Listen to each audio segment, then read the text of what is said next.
Hello and welcome back to this video series about the Intermediate Math League of Eastern Massachusetts. Today we're going to start learning the material for Meet 2. Now the first thing that I want to go over are the structure and categories of IMLEM. Now you might already be familiar with this if you're already competing in the Math League or if you've seen some of my previous videos. But in case you're not, I'm going to be going over it now and how I'm structuring my videos based off of that. So in IMLEM, there are 5 competitions total, and each tests different material. So in this playlist, we're going to be going over the material for the second competition, or Meet 2. Now, in each of the competitions, there are 5 categories total. Those categories don't change, but the material in them changes from meet to meet. So the first is mystery, the second is geometry, third is number theory, fourth is arithmetic, and fifth is algebra. And we assign a number to each category. So geometry would be 2, arithmetic would be 4, etc. So since the mystery category is a mystery, you never know what's going to be on it, I won't be able to teach you the math for that. So I'll be able to teach you math for geometry, number theory, arithmetic, and algebra. Now in each of the titles of my videos and on the slides that I'll be showing, I'll have a little intro like this, where this one says 2.2.1. And what that means is the first number is the competition number, so Meet 2. The second is the category, which is geometry, because 2 is geometry. And then the third is just the section, which is helpful for organization and breaking down each category. So without further ado, the first category that we have to learn about is geometry. So the first thing that we need to talk about are a few basic definitions, because these definitions are what the entirety of Geometry Meet 2 are based around. So the first definition is a polygon. A polygon is defined as a closed figure with 3 or more straight sides. So this shape right here would be a polygon. Now you might recognize it as a triangle, but it can be both. They're not mutually exclusive, and it counts as a polygon because it has 3 or more straight sides. It is 3 in this case, and it's also a closed figure, which means all of the sides are connected to each other. Now it is important to note that a shape does not count as a polygon if it has a curved side, or any non-straight side for that matter. So the next definition we need to know is perimeter. The perimeter is the sum of the lengths of all the sides of a shape, or basically how long all the sides are together, what the length around the shape is. So in this polygon, this triangle right here, we have the sides labeled by length. One side is 3, one is 4, and one is 5. So to find the perimeter, you would just add 3 plus 4 plus 5, because those are the lengths of all the sides of the shape. And then that would leave you with 12. So the perimeter of this shape would be 12. The next definition we need to know is area. So the area is the amount of space enclosed by a shape. So let me just draw it on the shape for you. So this would be the area. This entire part that I'm just kind of drawing in right here, this is the area of this shape. And so the area of the shape would be 1 square unit. And the reason why is because this side is 1 long, and then this side is 1 long as well. So if you have 1 long by 1 long, that leaves you with 1 square unit in the center. And that's how you generally find area. In any rectangular shape, which means any shape with 4 right angles, like a square or a rectangle, you only have to know the lengths of the sides. So say this one was 6 and this one was 3, and then you multiply that by each other. So 6 times 3 is 18. So the area of this figure would be 18 because you have 6 units by 3 units, 6 units wide by 3 units long. And so the area of this one would be 1.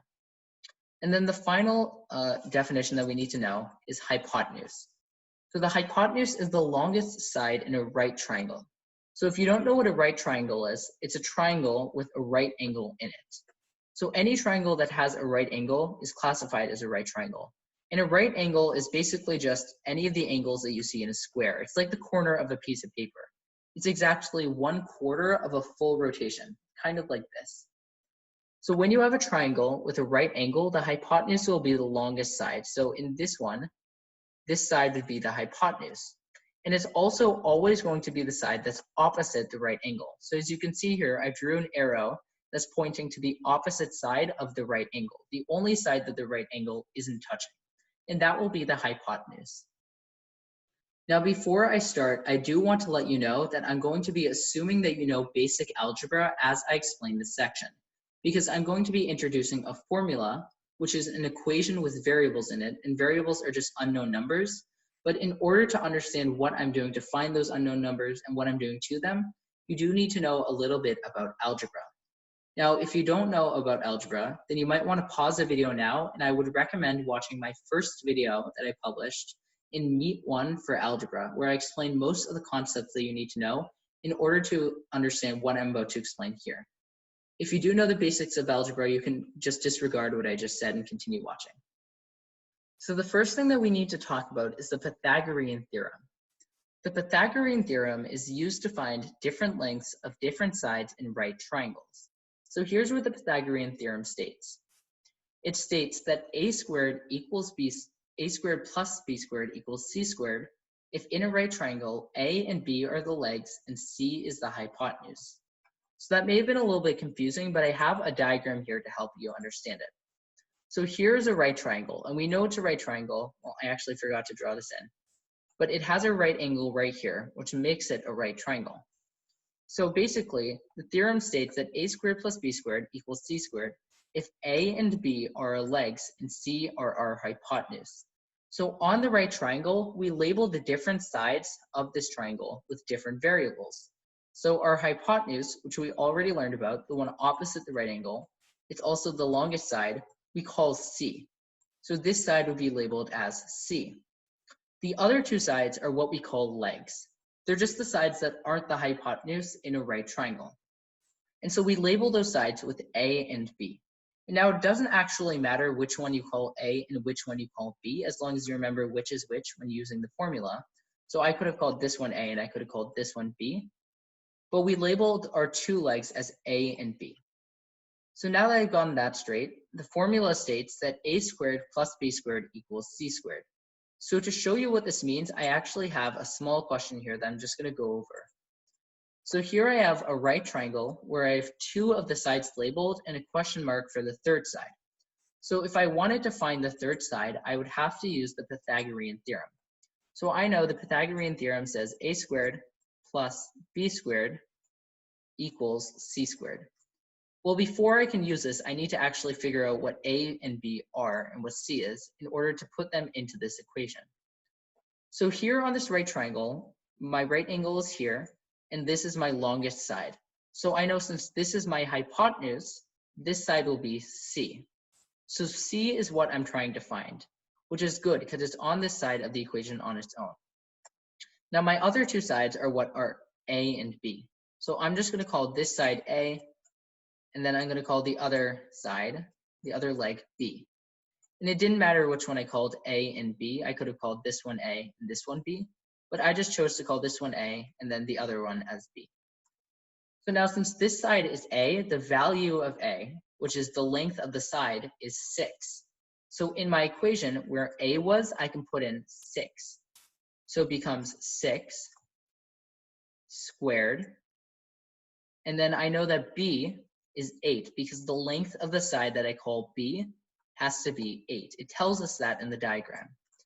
So what I do is I take my parentheses and I put 8 here in the place of B, and then that's squared because it was B squared. And then that's going to equal C squared. I don't have a value for C because C is what I'm trying to find.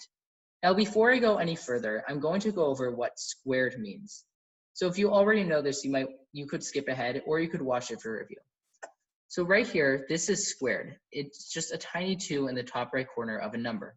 And what it means is you're multiplying a number by itself 2 times. So this number 6 is being squared here because I have a tiny 2 in the top right. So 6 squared means 6 times 6. So if I were to simplify this part of the equation, 6 squared, that would leave me with 36 because 6 times 6 is 36. And then if I'm adding 8 squared, well, 8 squared means 8 times 8 because I'm multiplying 8 by itself twice. So 8 times 8, and that's equal to 64. So I simplify it to 64, and then I still need to include my equals c squared. So now to finish using this formula, I need to simplify the left-hand side and get it down so I have just something equals c. So 36 plus 64 simplifies to 100 and then that's going to be equal to c squared. So this is where this formula is the most complicated, because I need to find the value of c, but I have the value of c squared. Now, if you remember what squared means, my equation can be turned into this. 100 equals c times c, because c squared just means c multiplied by itself twice. So this is what my equation says so far, and I need to get rid of one of the c's. So there's actually this special operation that you do in order to find the square root of a number, or what number squared equals that number. So square root looks like this. And so if I put 100 in here, this means the square root of 100. So what square root means is you're finding what number squared equals the number you're finding the square root of. So I know 6 squared equals 36. So the square root of 36 would be equal to 6. And I know that 8 squared equals 64. So the square root of 64 would equal 8. So now I'm tasked with finding the square root of 100, because the square root of 100 will be equal to the square root of c squared. Because remember, c squared is what I had here. And so if I do the same thing to both sides of this equation, it's going to stay equal. So the square root of 100 equals the square root of c squared. Well, I know c squared is just c times c, so the square root of c squared is going to be equal to c. And if this is a little bit confusing, just remember that squared and square root cancel each other out. So if I had the square root of some number squared, that's going to just be equal to the number. So here I want to find the square root of 100. Now, unfortunately, this is something that you're just going to have to memorize for a lot of numbers. I know that the square root of 100 is 10, because 10 times 10 equals 100. And if you don't know what it is, you could always give your best estimate and just check by multiplying the number by itself twice. But this is something you're generally going to have to memorize. So you might have to memorize your square numbers and what their square roots are, probably up to 12 squared. So the square root of 100 is 10. So now I know that 10 equals c. So here I can put in 10 as c, and that's my value here. And then just one last thing to go over about the Pythagorean theorem is that it can also be reformatted to say c squared minus a squared equals b squared. And so if this is a little bit confusing, I'll show you why. Because we start with a squared plus b squared equals c squared, right? So I'll write that out here. A squared plus b squared equals c squared. So now if I subtracted b squared from both sides, just like this, and then subtract b squared, then that will leave me with a squared plus b squared minus b squared, which just leaves me with 0 because they cancel out. So a squared equals c squared minus b squared. Or I could have subtracted a squared from both sides and left me with b squared equals c squared minus a squared as well. And so that's where this comes from. So if you know the hypotenuse of a triangle, of a right triangle, and you know one of the legs, you can just subtract the square of one of the legs from the square of the hypotenuse to find the value of the other leg as well. So next we'll be going over how to find the perimeter of different polygons. So there are two main types of questions that they're going to ask you about perimeter. And for each of those questions, there's only one main concept that you need to know in order to actually find it. So I'll be explaining how to find the perimeter of those shapes in those two different questions. So the first type of question that they might ask you is to find the perimeter of a shape on a grid. So here I have a grid, and on the grid, I have this really oddly shaped shape, or polygon. So in order to find the perimeter, I need to find all of the sides. So the first thing that you should immediately do is just label all of the sides that you already know. So this side I know is 3 units long because it's 3 tall on the grid. This side I know is 4 units long because it's 4 wide on the grid. And then this long straight side I know is 1, 2, 3, 4, 5, 6, 7, 8 units long because it's 8 tall on the grid. So now I have a bunch of slanted sides, and I'm going to label those with question marks right now. So I know that I still have to find them, which is something that you should generally do, because sometimes you might forget sides if you don't do this. And in order to find these slanted sides, you have to use the Pythagorean theorem. So this is the main reason why I taught you the Pythagorean theorem, because if you'll notice, if I just extend this side here, now I have a right triangle right here, where one of the sides is 3, and then the other I can count as 1, 2, 3, 4. So if I use the Pythagorean theorem on this triangle, I can find the length of this hypotenuse, which is this side of the shape that I need to find the perimeter of. So the Pythagorean theorem would say 3 squared, which is one of my legs, I'll call it A, plus 4 squared, which I'll call B, equals C squared, which is my hypotenuse right here. And so 3 squared is 9, because 3 times 3 is 9, plus 4 squared, which is 16, equals C squared. And then 9 plus 16 would simplify to 25, and that would be equal to C squared. And then you have to have this memorized, or you could do guess and check if you don't, but I would just generally recommend to have it memorized. The square root of 25 is 5, because 5 times 5 equals 25, so 5 equals C. So now I know that this side is 5 units long, so I can put a 5 over the question mark. And then you just have to do that and repeat that for all of the different sides. So this side here would also be 5, and the reason I can just immediately say that is because I notice that if I turn it into a right triangle like this, so now my right angle is here, this side is 3, this side is 4, and now I have the exact same right triangle as I had before. So I can immediately say the hypotenuse is 5. And then this one, I would just turn it into another right triangle. So here I have a right triangle, if here's my right angle. And I know that this side is 1, 2, 3, 4, 5, 6, 7, 8, 9, 10, 11, 12. So that would be 12. And then this one would be 1, 2, 3, 4, 5. And I would just have to use the Pythagorean theorem on that again, which I'm not going to go through. But this is a 5, 12, 13 triangle, which means that this side is 13 units long. And so these are what you call Pythagorean triplets. They're just 3 numbers that fit the Pythagorean theorem. So one Pythagorean triplet is 3, 4, 5. So if you know that you have if you have a right triangle where 2 of the legs are 3 and 4, the last leg will be 5 units long. And then another one is 5, 12, 13. And if you have these memorized, you don't have to use the Pythagorean theorem all the time. It just helps to skip a few calculations. So here I could immediately say that this side is 13 units long.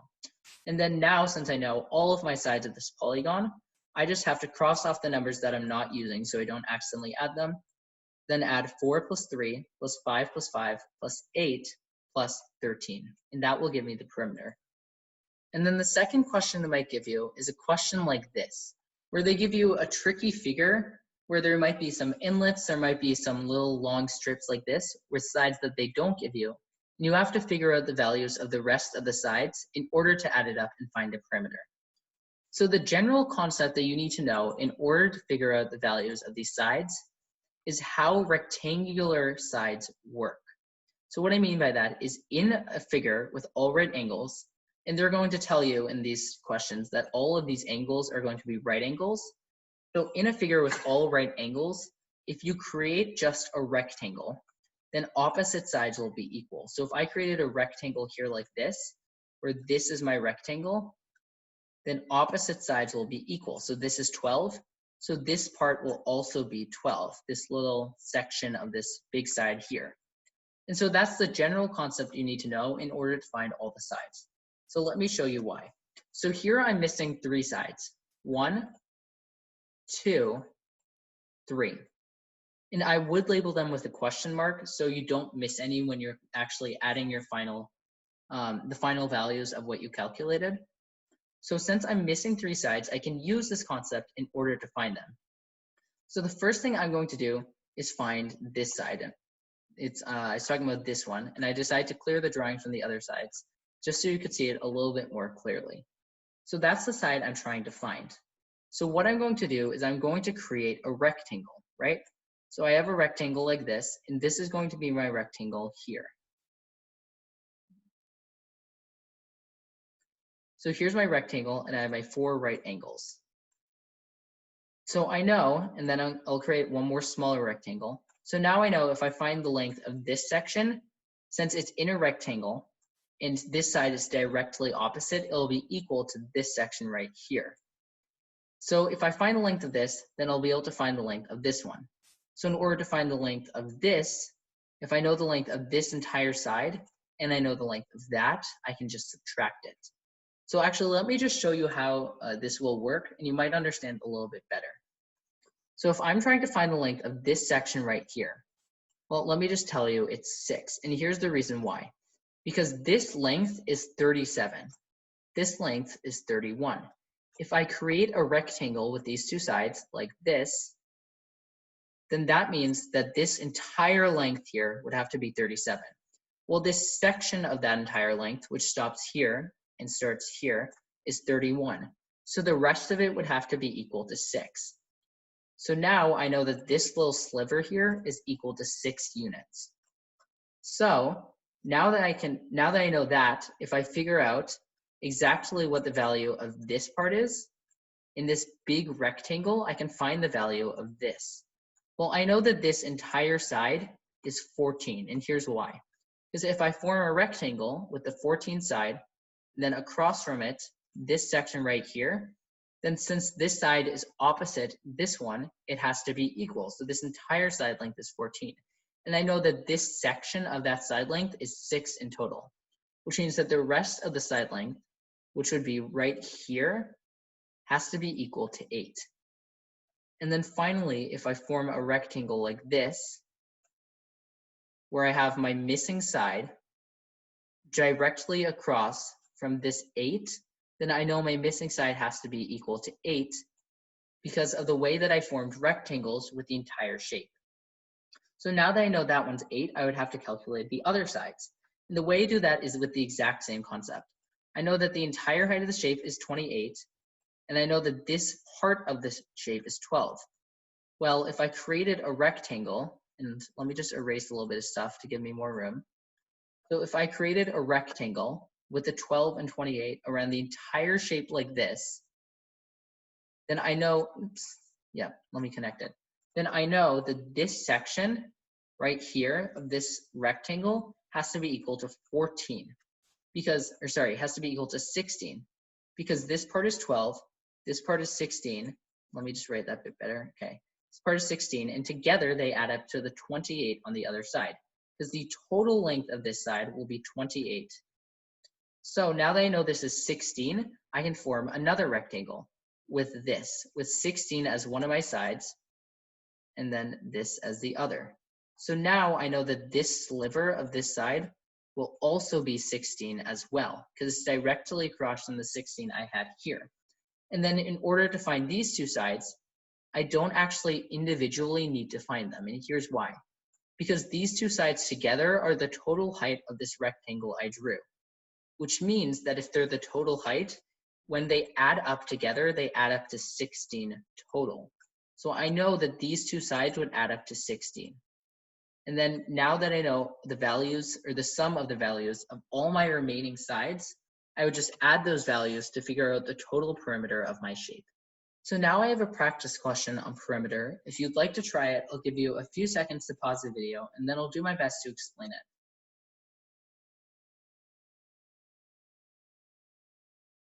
The correct answer to this question was 266. So in order to start this question, it says find the perimeter of the figure below and all angles are right angles. So I can use the rule I know about creating rectangles and having opposite sides be equal. So the first thing I want to do are label all the sides that I need to find. So I need to find these three and then this side here.